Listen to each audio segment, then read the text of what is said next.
If you've ever heard someone say, but what about black on black crime? We've got you covered. Black vote! Black vote! Black vote! I want to go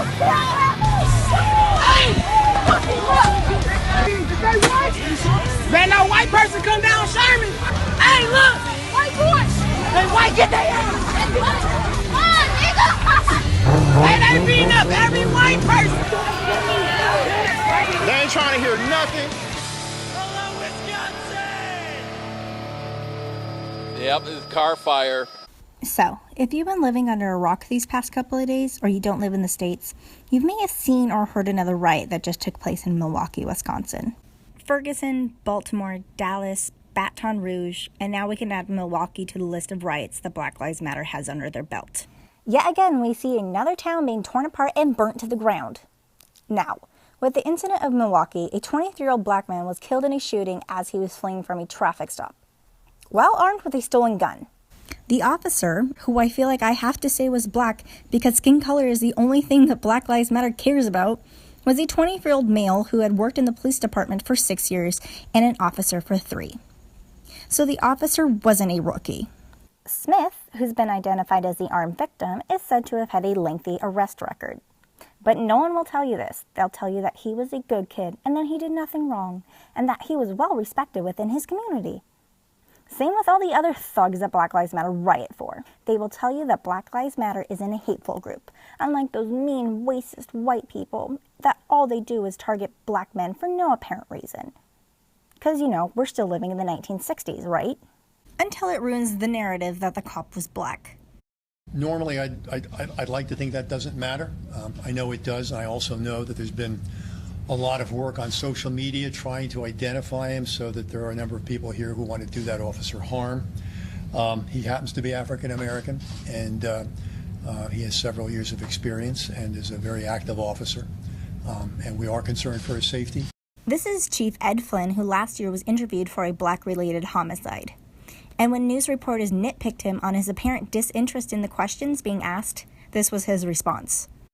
What's your response to some of the people that thought you were being disrespectful by being on your phone and not being attentive to them? Well, I was on my phone, and yes, that's true. I was following developments with a 5-year-old little girl sitting on her dad's lap who just got shot in the head by a drive-by shooting. And if some of the people here gave a good goddamn about the victimization of people in this community by crime, I take some of their invective more seriously. The greatest racial disparity in the city of Milwaukee is getting shot and killed. Hello. 80% of my homicide victims every year are African American. 80% of our aggravated assault victims are African American. 80% of our shooting victims who survived their shooting are African American. Now, they know all about the last 3 people that have been killed by the Milwaukee Police Department over the course of the last several years. There's not one of them can name one of the last 3 homicide victims we've had in this city. Now, there's room for everybody to participate in fixing this police department, and I'm not pretending we're without sin. But this community is at risk, all right. And it's not because men and women in blue risk their lives protecting it. It's at risk because we have large numbers of high-capacity, quality firearms in the hands of remorseless criminals who don't care who they shoot. Now, I'm leaving here to go to that scene. And I take it personally, okay? We're going up there, and there's a bunch of cops processing a scene of a dead kid.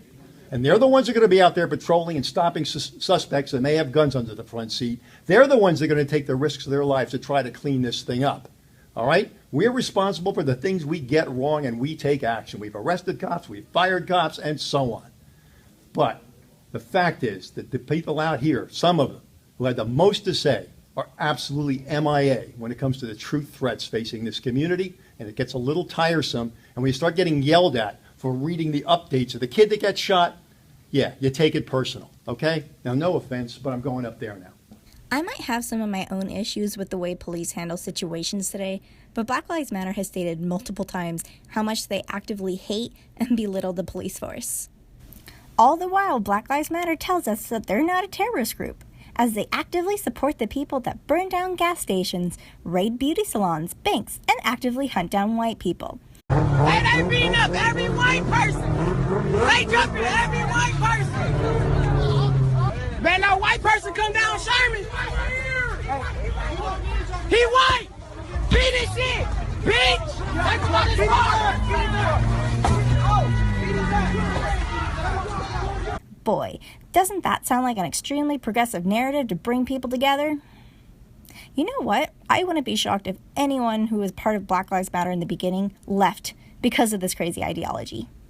I mean, I used to call myself a feminist because that's what the people around me were, and I thought that meant I was a good person. But then I realized the hypocrisy of it and left. Now I am here. The organization may have started off with some good intentions, though I have no idea at this point, but it doesn't matter anymore. What Black Lives Matter has become is a warmongering hate group that is bent on the destruction of anything that they deem unworthy, which is basically everything against their cult, because that's what they are. They will attack their own quote-unquote kind who dare have a different opinion than them. Those damn Uncle Toms. Because you're only black if you think black, right? Whatever the fuck that means. If black people truly want to better their communities, then maybe they should use that manpower that they're willing to use to burn them down to bring them up again. I can't even imagine how great their communities could be if they're willing to put in that effort. But as of right now, they won't, because it's easier to blame someone else than take responsibility for your own actions. Fuck the police coming straight from the underground. A young nigga got it bad cause I'm brown.